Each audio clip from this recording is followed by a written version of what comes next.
جمهور الحبيب، يعني في ناس هو مصر أن يظلم، تحاول تشيل عنه الشبهة والغمامة وهو مصر أنه يظلم لأنه عنده جهل مركب. ما معنى الظلم؟ تأخذ حق وتعطيه لغيره. الشرك بحق الله ظلم، إن الشرك لظلم عظيم، لأنه تأخذ الحق من عبادة الله وتعبد صنم. زين هذول الناس فعلوا أفعال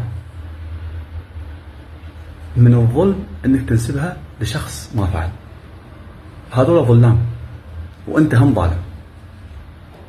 شو دخل عوائلهم أولادهم؟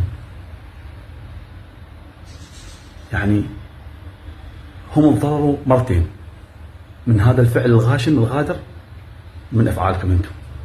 الواحد يحاسب نفسه.